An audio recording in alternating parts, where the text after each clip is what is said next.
it, or if you have any questions as we're going through the webinar tonight. So I just introduced myself. I'm from the southeast of this country, Kildare, and I've been working with people on a one-to-one basis. I've been delivering seminars, webinars, and promoting this subject around the country for many, many years. And the reason I do it is because I like to help people. And that's my main drive. I want to help people. I want to see people doing well in life. I want to see people being happy and successful, because it's a nice place to be.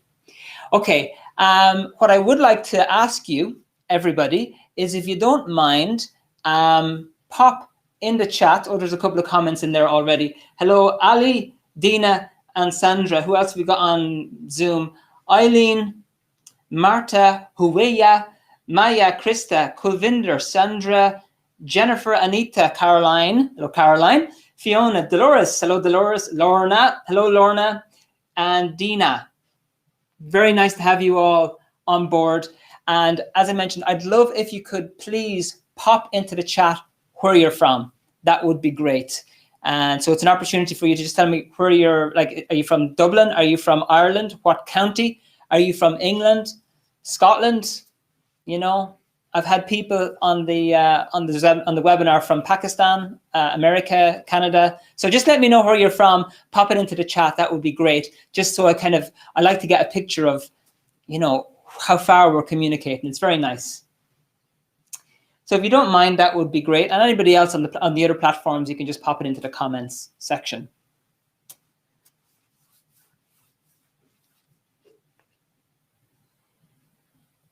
Okay, Kulvinder's from the UK. Hi, Kulvinder.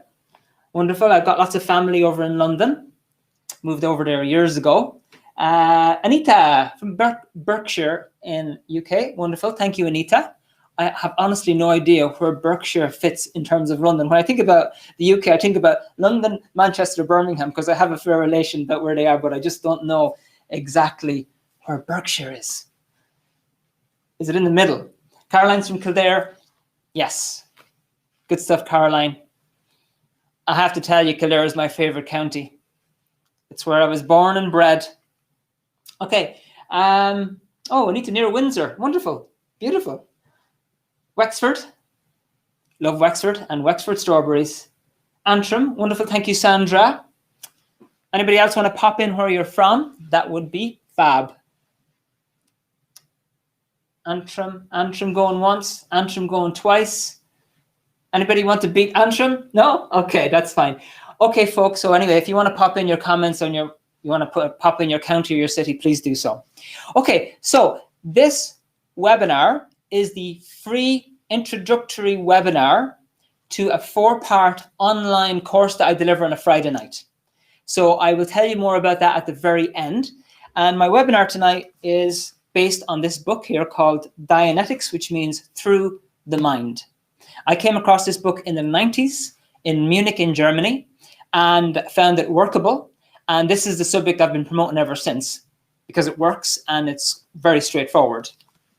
Okay, so now when we talk about this subject about discovering how to let go of the past, in Ireland, at least, I mean, I'm sure in the UK as well, we've got our own approaches to letting go of the past. Some of the typical ones are leave the past behind you as advice.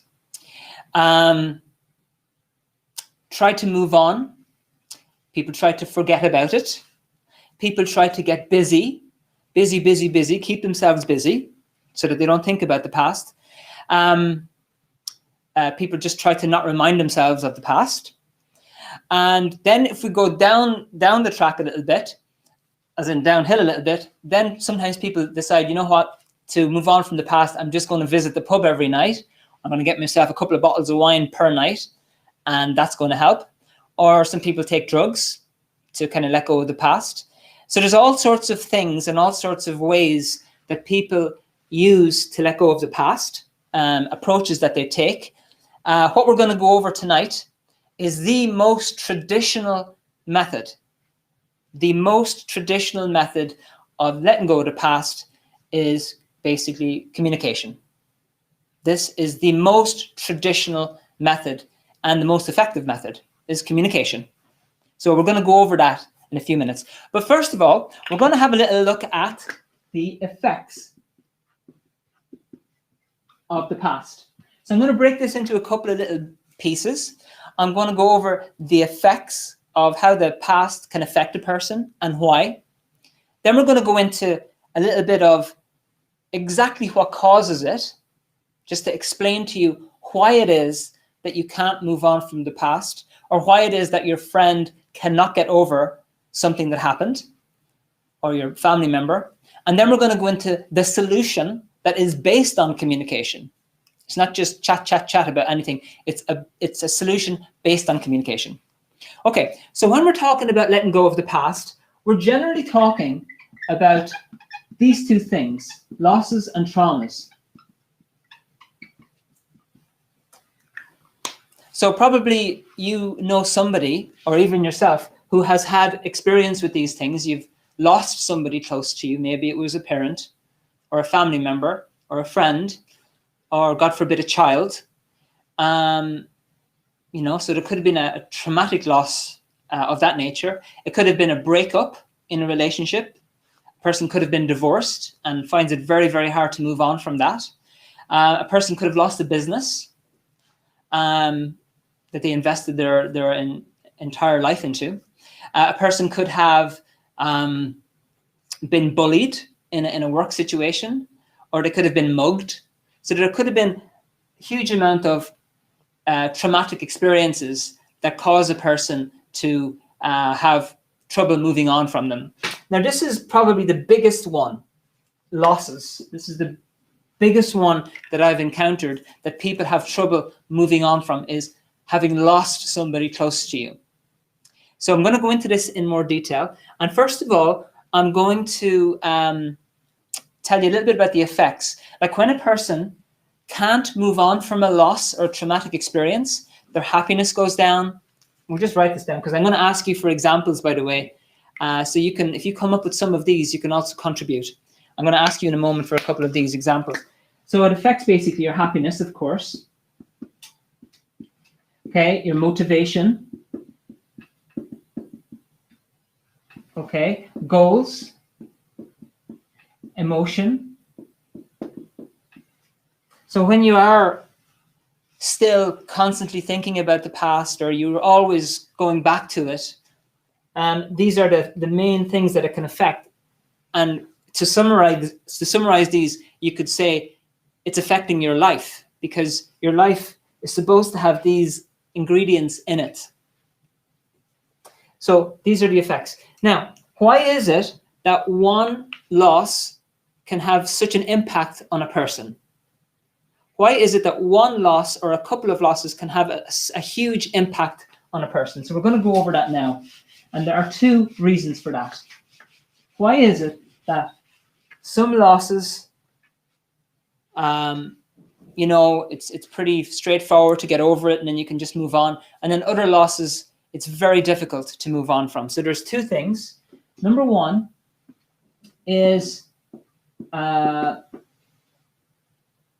let's say this is a friend, okay? And throughout you knowing the friend, you've invested a lot of love, time, care, attention.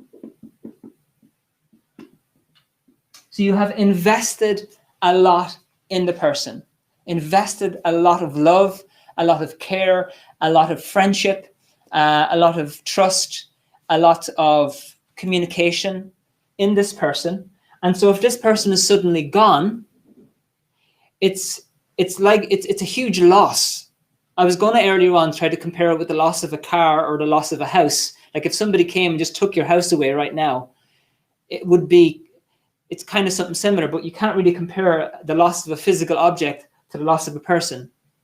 So if you haven't invested these things, so for example, if there's a neighbor up the road that you only see now and again, and you hardly ever talk to them, you don't know them, you've only kind of seen them occasionally. You haven't really invested these things. So if they pass away, it's not so much of a tragedy for you because you haven't invested these things. Whereas in children or in your partner or your husband or your wife or a good friend or even a pet, you've invested a lot of love, time, care, and attention. So the degree to which you have invested these things can often determine how big that loss is. Okay. Now, the second thing, that's the first, is this one here. The second thing is, and we're going to go over this in more detail in the next bits, is how many past similar things have happened to you. So, for example, if you have a best friend and your best friend dies, okay, yes, it's very difficult to move on from that because you've invested the love, care, and attention. But apart from that, if you've had lots of similar losses of other people in the past, this new loss gets stuck on top of the other ones, and now you've got a whole package. You've got a whole package of losses to get over. So those are the two things, and that determines the degree to which a loss can affect you. How much love you have invested into that person, or into that situation, or into that business, or into that pet, and how many similar things have happened to you in the past.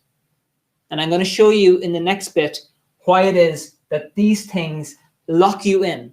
They lock you in. Okay? So now, the first thing I'd like to do is give you your first exercise. So as it's a webinar, I normally ask people for examples. So my first question for you, and I have it written down here, can you tell me, I've given a couple of examples of effects that past losses and traumas can have. Could you think of an example or two examples of other effects that being stuck in the past can have on a person? What other effects can being stuck in the past have on a person? I put down happiness. Let me just write this down. I put down happiness, goals, motivation. So what I'd like you to do now is add to this list. What other effects can being stuck in the past have on a person? If you wouldn't mind, pop it into the comments on the Facebook, YouTube, and Instagram, or on Zoom, just pop it into the chat and I'll have a look at it. And then I'm just going to add them to the board. And then we're going to go and have a look at why it is that you get locked in. Why it is that you get locked in. And then one other thing, and then what you can do about it. What you can do to handle this whole thing. Okay. Oh, Eileen. Hi, Eileen from Ranelagh. Nice to have you. Lost my husband 14 months ago. Still a difficult time. Yes. Okay. Understood. Yeah. I mean, if you have a partner, again, the same story is, and I'm sorry to hear that. It's just the amount of time, love, energy that you've invested and time spent with that person. It's huge. It's just huge. It's as I mentioned, it's a bit like somebody coming and taking all your possessions away, like your house and your car. You'd be just, it's difficult. Okay. And hi, Denise. Okay, thank you. Okay, ambition. Lorna, that's good. Thank you. I love that one. Ambition. Yeah. Person then thinks, well, what's the point in, I think I'll just stick in what I'm doing. What's the point in trying to dream anymore? What's the point in going for my dreams? Good one. Thank you very much, Lorna. Fear of change. Yeah, Ali. Yeah. Fear. Yeah. Of change. Very good. They don't want to just stick in the same thing. Good one. Yeah. Sandra, no hope. Yeah. Thank you. Yeah, they become like what? Yeah, they're just losing hope. What's the point? Thank you very much. Getting easily irritated. Yes, Caroline. Thank you. We're going to go over this in a minute as well, where people, after they've lost somebody, they tend to get stuck in a lower emotion, whereas they used to be very cheerful, and now they get stuck lower than that. And we're going to go into why in a minute. Criticism. Yeah, same kind of situation here. Okay, any other effects that the past can have on a person? Somebody from one of the other channels, post-traumatic stress disorder. Yeah, exactly. After traumatic, which is a trauma, stress disorder. Yeah. Yeah, they're definitely stuck in the past. You want to be on your own? Yes. So what would we call that? Maybe you can say isolation. No, I'm not going to use that word because, oh dear, there's so many words in that. That's so many often used. Want to be on your own. Okay. On own. Want to be on your own. Okay, we just leave it at being on own. Yeah. You know, when you lose somebody close to you, people kind of tend to say, well, I don't want to lose anybody else, so I won't build a relationship with somebody else in case I lose them as well. I've lost this person, so now I'm just going to live a very private life because I just don't want to lose anybody else. Okay? So thank you very much. Okay, great. Very good. Okay, thank you, folks. Now, these are all the effects. Now I'm going to go into why it is the main reason it gets locked in and you can't shake it.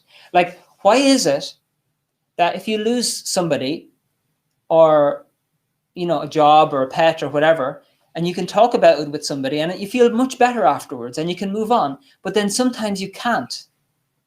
Sometimes you can't, or it keeps cropping up. It keeps coming up. It keeps coming up. So why is that?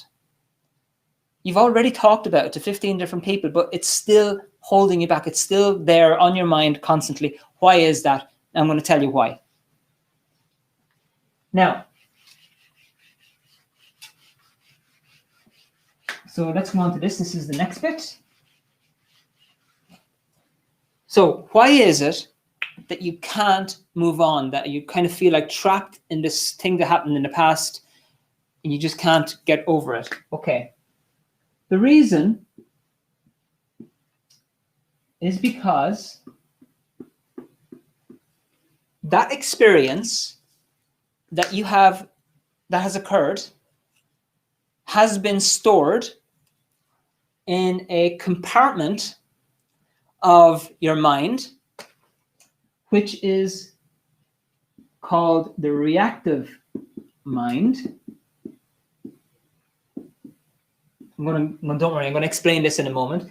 It's called the reactive mind. And the reason it's called reactive is because it's not under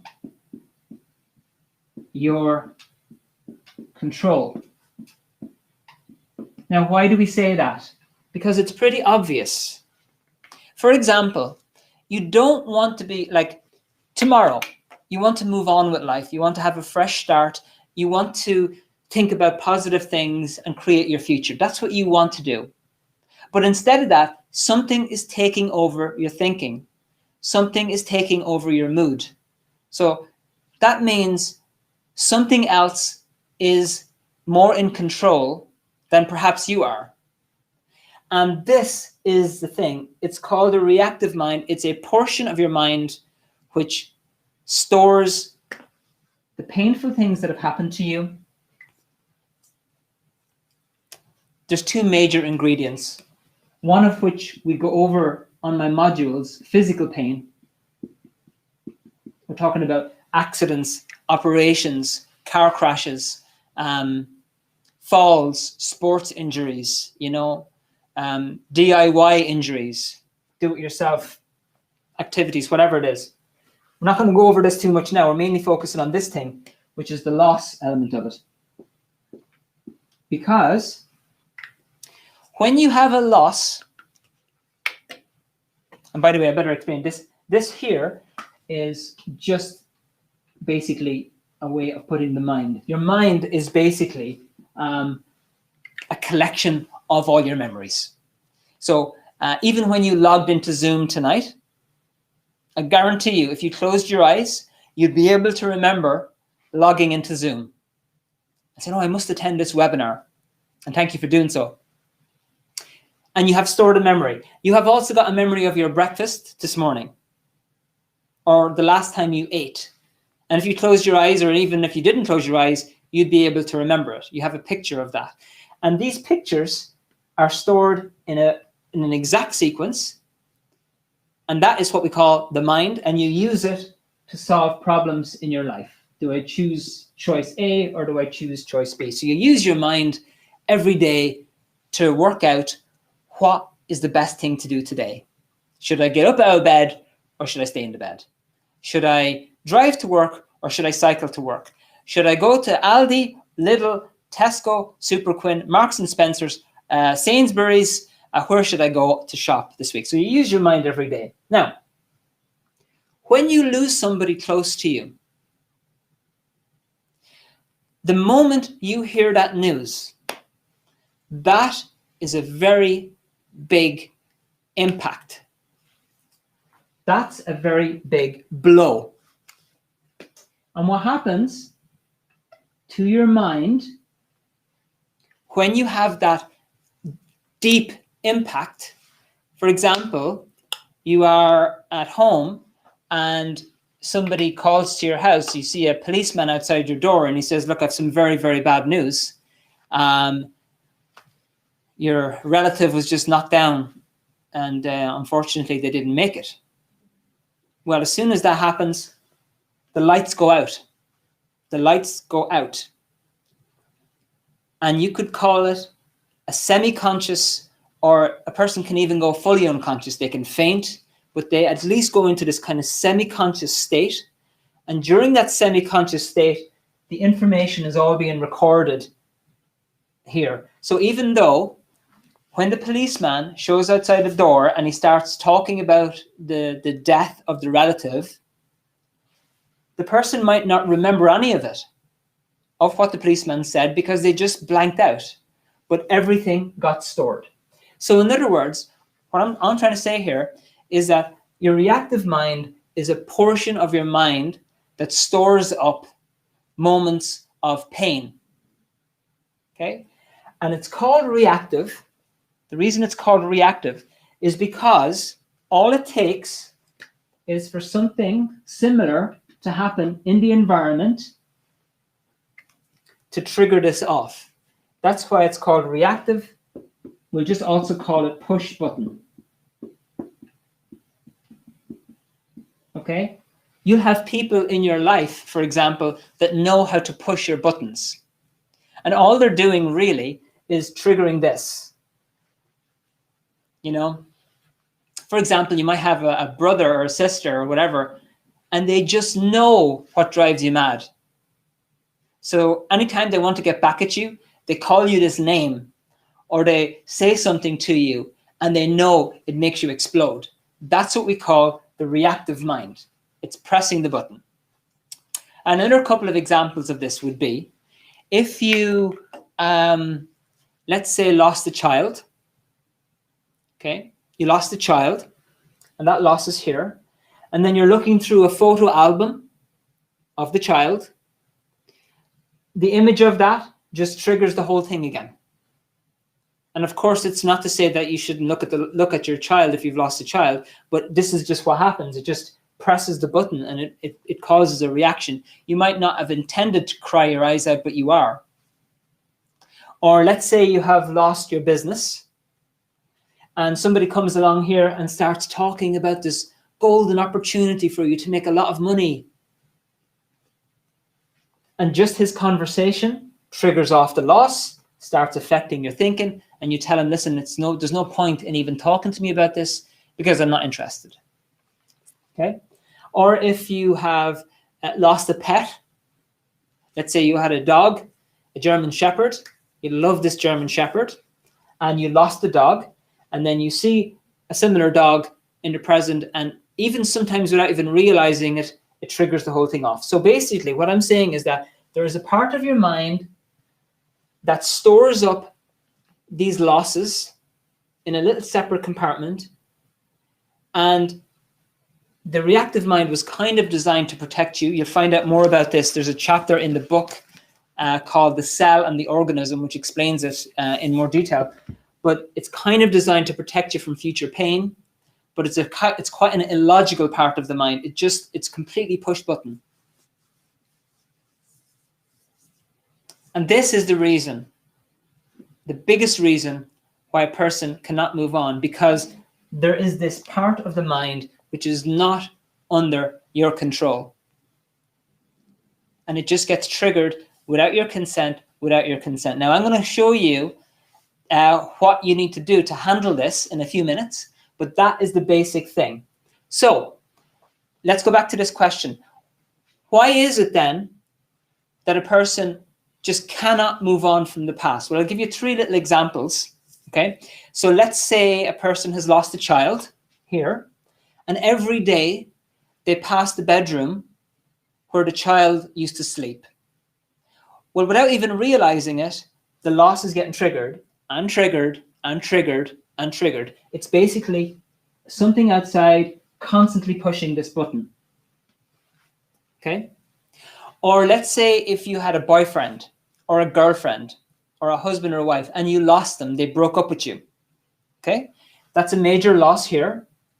But every time you hear that love song on the radio, it just keeps making you sad. I mean, surely you should be able to listen to a love song without crying again. It always makes me cry. The reason it always makes you cry is because this triggers this. So this is how the reactive mind works. You are carrying around a package of painful losses, and they get triggered by things in the environment. Why? Because of this reactive part of the mind that has got it nicely stored and kind of beneath the surface. So here's your next exercise. I hope that has explained that part, because we're going to be going on to, don't worry, I'm going to show you how this gets handled so that you're not kind of stuck in it. And basically the whole idea is to get in control of it. So here is the next example I would like you to think of. I would like you to think about this. Now, if it's too personal for you, you don't have to share it. Or if you just want to think about it and not write it down, that's okay too. I'd like you to think about this. I'd like you to think about somebody that you lost in the past and something in your present that always triggers it off. So give me an example of somebody that you lost in the past and something in your present that triggers it off, that brings it back constantly, brings it back. If it's not the loss of a person, maybe the loss of a pet, or you can say the loss of a business or the loss of a job. Okay, so just take a moment, have a think about that, and pop it into the chat. I'm looking for an example of a loss that you've experienced and something in your present environment that you're aware of that triggers it off. Okay.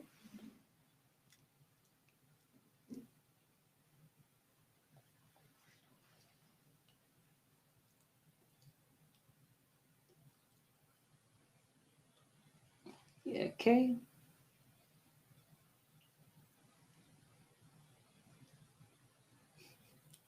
Okay, I'm going to take up those points. Okay, understood, Eileen. Can't sleep. Yeah. Person keeps crying. Yeah. Sale talk in your mind. Yes. Buttons are pushed by 3 people. Yeah, that's an example of a reactive mind. And also, if somebody knows what makes you react, they can often deliberately stress you out by pushing those exact things. And what they're doing is pushing something in the reactive mind. But if this reactive mind is sorted out, you're much, much more able to handle situations like that. Okay? Name of the book is Dianetics, and I will explain to you what's the next step afterwards, Eileen. Thank you. Talking about death. Comes back to Ireland. Yeah, okay. Thank you very much, Ali. Loss of a partner, and then when the partner comes back, it brings it all back again. Good example. Thank you very much. Okay, that's my husband. New relationship with my ex-partner. So much like me to. Okay, this is a really good one. Thank you very much for that. Let me see, Denise, thank you. So basically we have loss of husband, new partner often triggers it off. And you know, the fact is that when a person has lost somebody in the past, they do want to just move on, and they want their new relationship to be working fresh and to be a new start. And it should be. The problem is, the more stuff that's in here, the harder it is, because it just constantly gets triggered. Even though the new person might have similarities to the person that you lost, it shouldn't affect things. It shouldn't. but unfortunately it does because of this. Okay. What else we got? Facebook, partner. Okay, partner. Thank you, Lisa. So loss of a partner, and then triggers it off is the house and memories. Yeah. Okay. So basically, once you see something, it usually triggers off the memories. Thank you very much. Francis Farder murdered on full. Wow, terrible to hear that. I'm sorry, Francis. Triggered by his name mentioned on TV. Okay, good. All it takes is for something to happen on the TV, bang. It's just, you don't want to break into tears. You don't want to get upset, but all of a sudden you do, and it's not under your control. So thank you very much. Thank you, Lisa. Okay. Thank you very much, Denise. Right, great. Thank you very much, everybody, for your examples. If anybody else wants to add one, please feel free to do so. So this is essentially what's going on. Now, what's worse, I'm sorry, I have to make this a very bad picture because I want to show you what's going on, and then don't worry, I'm going to bring you out of it. Okay? If you have a loss here, and you've talked about it, you've talked about it, you've talked about it, you've talked about it, you've talked about it, and it's not handling, in most cases, there's something earlier. There's an earlier loss that hasn't been handled. Or there's an earlier one. Or there's an earlier one. Or there's an earlier one. Okay? So in other words, a recent loss can just stack on top of previous losses. So if you've lost a partner, and that was a traumatic loss in itself, it's even more difficult to move on from that, because in this reactive mind is also stored the previous loss of a parent or a good friend or a brother or a sister. So there are previous losses connected to it that have to be handled. And I'm going to show you how that's done. So this is the first thing. It's basically a part of your mind that is not under your control. And the idea is to get in control of it. Okay? So now let's move on. Okay, let's see. Lauren, I had to put a dog down when I was 12. Jesse, present dog gets sick and panic stricken. Okay, good. That's a very good example. Dog passes away, and then now the new dog gets sick, and so a person gets very, very stressed out over it. Very good. Thank you, Lorna. Cry when sad TV show comes on. Yeah, sad TV. You know, TV and movies are, they're artists, and they're the people who create these are artists designed to know exactly what will push buttons and make a reaction, you know, because they're familiar with these kind of things. Okay, so that's, I hope this is clear. Let's move on to the next bit. Now, this is the next major effect that losses can have on a person. So, this is the next thing. So now, each person has got, when they start off in life, a huge amount of vitality. Okay?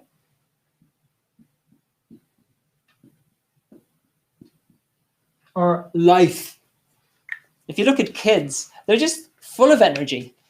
You know, they come in and jump at you and jump on you at 6 o'clock in the morning. Hey, it's time to get up. Let's go out and play. And you're like, oh, please, no, no. So everybody has got a huge amount of vitality.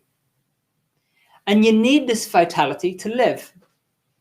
And the more vitality you have, the more likely it is that you're going to be successful. The problem is, and this is specifically about losses, is that when you lose somebody close to you, a portion of this gets trapped. So for example, if you lose your grandparent, your granddad, okay, and you were very close to your granddad, what happens is maybe 10%. Okay, so let's say a person has 1,000 units of vitality, and 10% has now gotten trapped in the loss of his granddad. Now, that 10% is not gone. It's just kept in a kind of a bubble. Okay? It's just kept stored up. Okay, so that happens when the guy is 8 years of age. Now let's say he's a teenager, he's 16 or 17, he's going out with a girl for maybe a year, and then she leaves him for his best friend, and he loved her. Okay, so there's another 10% gone. Okay, and then maybe he, a good friend passes away, so there's another 10% gone. Now, obviously, different people have got different amounts of vitality, and different percentages is not always going to be the same percentage. But what we're talking about here is, so we had 1,000, and now we're down to 700. So he's got 700 units of vitality left or available to him. And as a person gets older, the more losses that you have and the more traumatic losses that come in. So if you have a very heavy loss, that could take up 30%. So if you have a severe loss, that can trap 30% of your vitality and make it difficult for you to get out of bed in the morning, to motivate yourself. So as you're going through life, this vitality is getting trapped. And this is why often when people get very old, they've lost drive and motivation. Because they've had so many losses in their life that their vitality has all been kind of packaged away in some sort of, I don't know, somewhere. Now look, that doesn't mean you have to be old, and old people are always lacking in vitality. I know many old people who are full of vitality. Because you can also have someone who's 20 years of age, who's had a very severe loss. It's taken away 70% of their vitality, and now they just don't feel like doing anything. They just don't want to go to work. So what I'm saying here is that one of the biggest issues that people have in terms of their life, in terms of their success, in terms of moving forward, is losses. So not only does it drive you down and it takes away your vitality, it also affects your emotion level, okay? And brings you down, down, down, down, down. So you get stuck in one of these lower emotions, whereas you used to be very happy, cheerful, and now you're just critical. You're nasty. You don't trust anybody. That's basically what we mean by a fall from the upper scale to the lower scale. Or you have somebody in your life who used to be very interested in things, very interested in business or in the marriage. The husband used to be very, very interested in the marriage. Always creating, always doing something. And now is down here in apathy. He just comes home from work. You know, what's the point? What's the point in doing anything? And this causes huge amounts of problems. So these are two other major effects that losses have, is they trap your emotion and they basically get you stuck in this emotional level. So here's the next exercise, and then we're going to go on to the solution. My next exercise for you is, actually there's one other thing I wanted to mention beforehand. I just thought of it now. Kids, right? Kids start off with huge vitality, usually. And then gradually, as life goes on, that vitality gets trapped. Okay? Now, remember, I didn't say that vitality gets lost. I just mean it gets trapped, which means you can untrap it and get that vitality back. Because it's sitting there in you. It's sitting there. You're carrying around not only a package of pain, but also a package of vitality that's accessible. Kids, so they're very enthusiastic. And you can say, well, okay, kids are very enthusiastic, but they're not as wise as I am because I've been through it all. I now know better. But wouldn't it be brilliant if you could be older and wiser, but still have huge vitality? Wouldn't that be so nice? You could have a lot of vitality to go with now your intelligence, because kids, they don't know enough often about the world. So they're very enthusiastic, but maybe sometimes not smart enough. to deal with situations. Okay, so here's your next exercise. I'd like you to think of an example of somebody that you know in your life who has lost their vitality.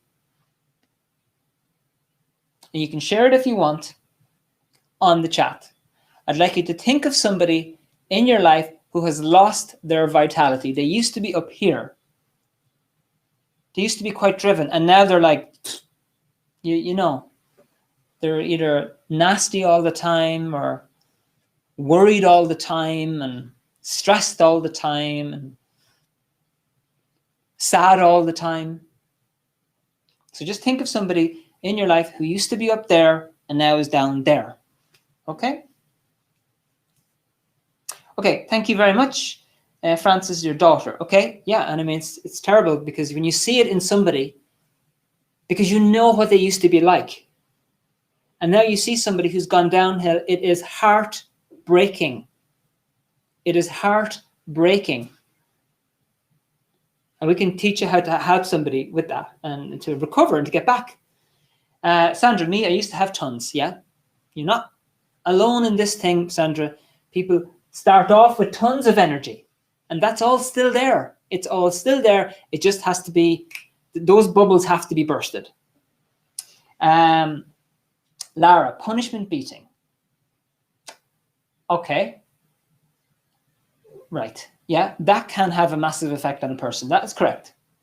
Dina, my friend is tired of life and wants to give up on everything. Okay, Dina, great example. You know, a person doesn't see a point in life. I am telling you right now, I'm sure that person has had a massive loss or several massive losses or several smaller losses that have built up and built up. Okay, and Denise, yourself, okay. Myself, Eileen, Delaney, by my two brothers. Okay, thank you very much, Eileen. Okay, so thank you very much, folks, for sharing that, and I really appreciate your popping them on the chat. I appreciate it a lot. Okay, now, so let's go into solution. So I wanted to show you this because I want you to explain the background of what's going on. What's going on is that there is this negative part of the mind which is storing your baggage, okay?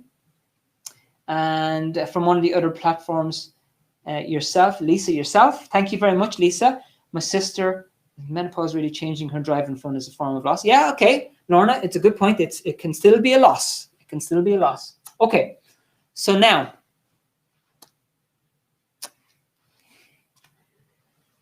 I want to just handle this one point before we go over the solution. This is a popular one. This is a popular solution that people use. And first of all, I want to go over this of the solutions people use. I'll mention some of the other ones. Is go for walks. Oh, there's nothing wrong with going for walks. People try to forget. And they try to think positive.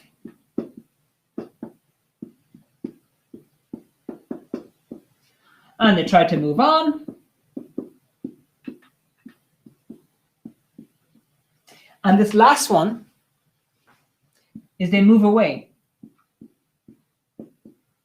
Okay? Now, this last one here is, let's say a person has had a really, really bad experience in a certain town. Okay? So they move away from that town and they move to a different part of the country because they want to move away from where that past upset was. And that does work because you're not being triggered so much. However, the bad experience that you had still follows you because you were the one that experienced it. It might not be getting triggered, but it's still sitting there. So in other words, what I'm saying is, even if you move away, these past losses follow you and they can get reactivated in the future at any point. Okay, now the last one, I just want to bring this one up here, is this one here. I've heard it so many times. Time is a great healer.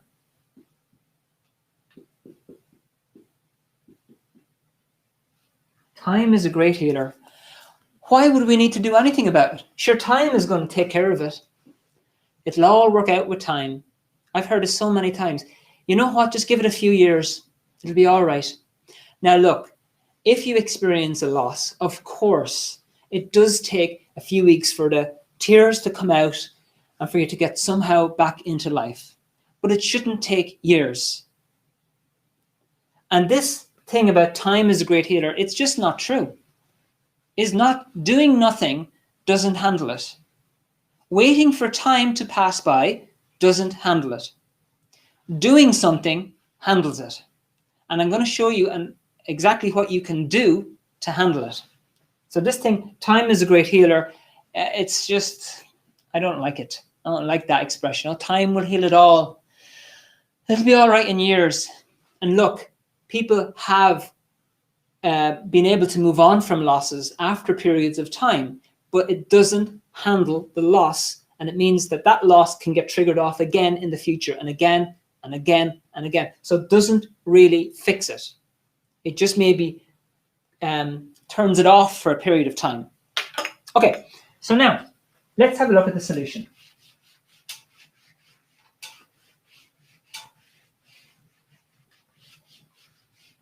Okay. Now,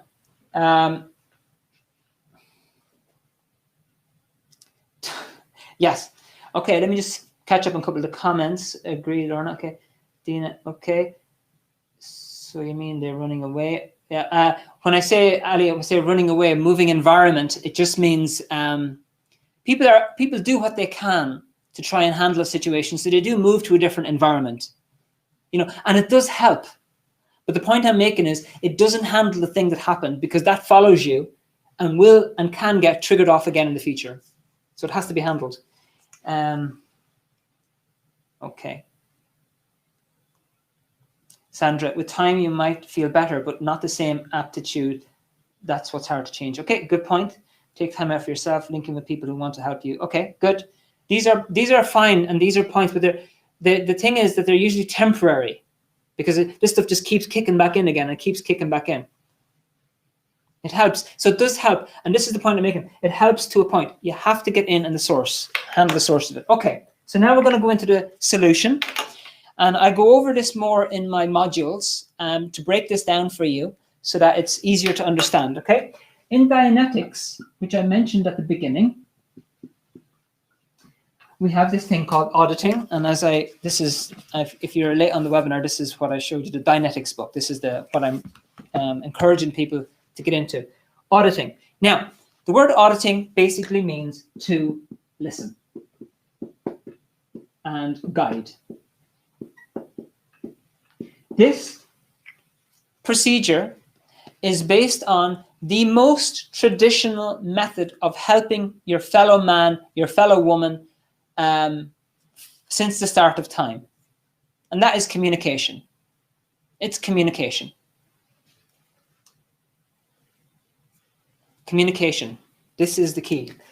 In auditing, you have a person called an auditor. This is the person who listens and guides. And you can learn how to be an auditor and use the procedure of Dianetics using the book. The person who is receiving help has got their eyes closed, they're wide awake. I'll give a different color for this. And this is called the pre-clear. It's just a name. Pre means before, and clear is basically where you've cleared up the pain and you've gotten on top of this reactive mind and you are back to yourself again. So there's an end result in Dianetics and it's called clear. And as I try to explain to people about Dianetics, it's not a way of life. It's not something that you have to do every morning. It's not something that you have to put on your plan for the day or for the week. Oh, I've got to put in the Dianetics points today. No. You're doing auditing until these painful upsets are handled. Now, how is that done?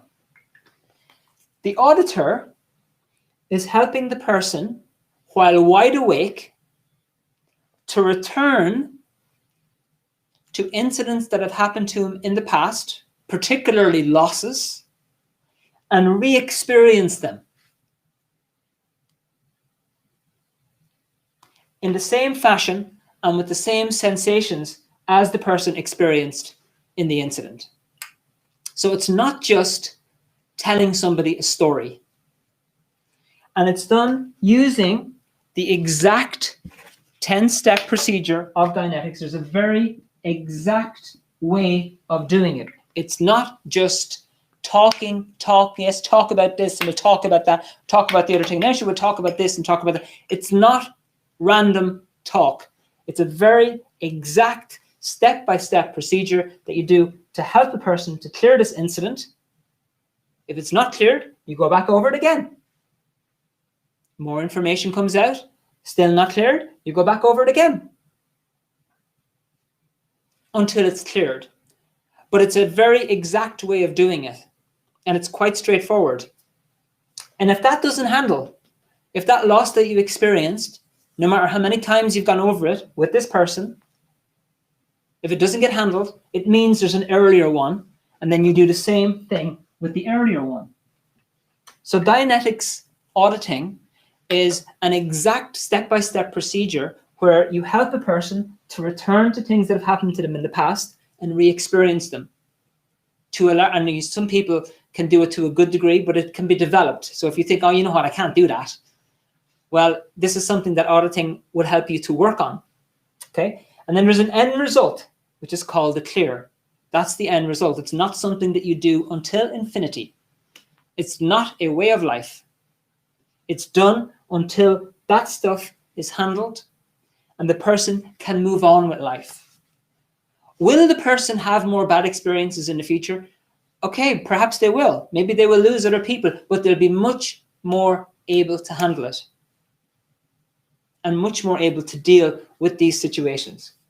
So this is what Dianetics is about, and this is the way to handle it. My personal experience of this, when I started Dianetics, I'll be completely honest with you, I only got interested in this for other people. I was not interested in it for myself because I was fine. I was in college at the time, you know, very active, I thought. Well, I was nervously active, actually. I was very active. I said, no, it's fine. I just want to help other people. So I did use Dianetics. I did use it to help other people, and it worked, and it really did help. But then I thought, you know what, I might as well try it for myself as well. And I had some very heavy losses in my past that I didn't think were heavy at all. So I didn't even bother to talk about them or to tell anybody about them or to go over it. But when I started addressing it with Dianetics, and I'm not afraid to say this as a grown man, I bawled my eyes for about 2.5 hours solid. I really did. I hit one particular loss that I thought, this isn't really important, but it was huge. It was a huge, huge loss for me. And so the things that have happened to you, you might think, you know what, that's nothing really, but you'd be surprised. You'd be surprised what's sitting under the surface. So I'm going to summarize this. You can't do this on your own. This pain and these past bad experiences are handled with the help of another person. And if you use the exact procedure of Dianetics, you can clear up these incidents one by one. Vincent, how long does it take? It depends. It depends on how much has happened. It depends on how well you can return to these things and how long it takes to develop that. So it depends. It's not a 5-minute job, but the results that you get are very positive. So for me, for example, when I handled that loss, completely restored a huge amount of my energy, and I've had that ever since. It's just never drained my energy since that point at all. So this is how you do it. Now, let me just see if it sent me a lot. I was linked to my team, Matt and our director and our doctor. Okay, good. Ninth name of this book. Eileen, we're going to put the link on afterwards, so don't worry. Okay, so now, if anybody has any questions, please feel free to pop them in the chat. We've got 5 minutes left, so I'm just going to summarize everything, and I'm going to tell you what I would recommend for you to do next. Okay, so we went over at the beginning the effects, how losses can affect you. And there are 2 things to remember there: how much love you have invested into that person, can determine the size of the loss and how much it affects you. And number two, how many past similar losses you've had. The next thing that we went over is that there is a negative part of your mind which stores up these past bad experiences, and it's not under your control. It kicks in without your permission, and it's a push button part of the mind. So all it takes is for someone to come in and push the button in whatever way they want, just like they push the button on a computer, and they will get a reaction. The next thing is that losses trap your emotion and they trap your life force. And using this therapy of auditing, you can burst those bubbles and regain your life force and clear up this reactive mind, because this is what is holding that vitality down. Okay, that is what's holding it down. Now, so what, Vincent, do you think would be the best thing to do next? I'm asking you the question. I'm sorry, I should really give you the opportunity to ask the question, but seeing as you didn't ask me one, I'm going to ask it myself. Look, there are so many different solutions out there that people propose for handling different things. I have been working with this for over 25 years, and the reason is because it works and it helps people. Okay, and that's all. That's all. It's a practical solution to handling this stuff, and it is based on the most traditional, time-proven method of help, which is communication. Okay, this is auditing, and this is how it works. So let me just do my recommendation step here. If you're interested in learning more and you want to do something about this to recover yourself or even to help somebody else, I would really love it if you enrolled on my Mind Explained course. Now, I'll tell you a little bit about that. It's done on a Friday night between 8 and 9 p.m. on Zoom. It's 4 modules, 4 sections. And in those 4 sections, I will break down the different parts of this. There are 3 or 4 major parts. And we'll go over the procedure a bit more and what you're going to do to handle it. So I'll break it down for you in easy to understand chunks, and one at a time, one for each module. And at the end of each module, I'll send you exercises to do at home, and you send them back to me personally, and I will personally correct them to make sure you fully understand it. So that's each Friday, 8 p.m. to 9 p.m. and there are 4 modules, and we're going to be putting up a link in a moment where you can check that out, and it'll be available after the webinar is finished tonight. Okay. Now, if you cannot attend all 4, don't worry, because they are circular. In other words, I'll do 1, 2, 3, 4 each Friday, and then I'll start again at number 1, 2, 3, 4, 1, 2, 3, 4. So if you miss one, you'll be able to catch it the next time around, or the next time around, or the next time around. And even if it's a problem for you, maybe you start working on a Friday night or you change your schedule, we will send you the recording of it. Okay.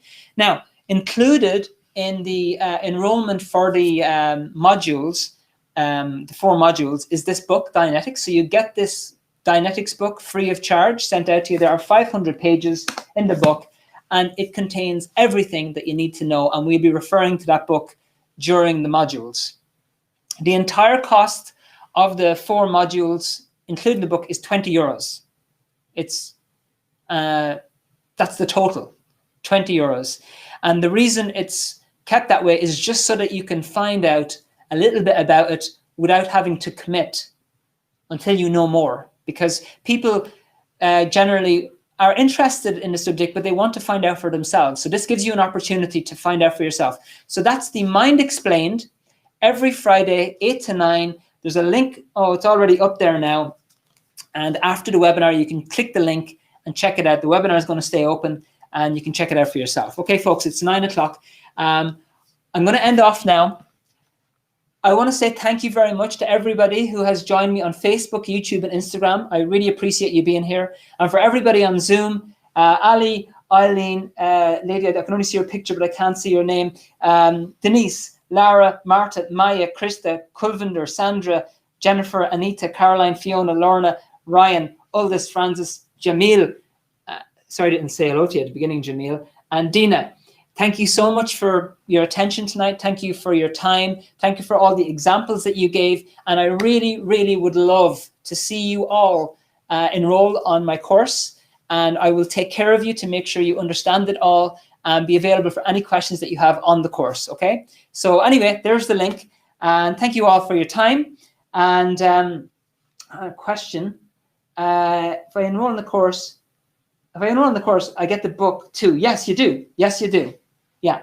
And on the book, Sandra, you can send a message there to Michelle, the girl with the picture there, sideways picture, and she'll give you details on the book itself.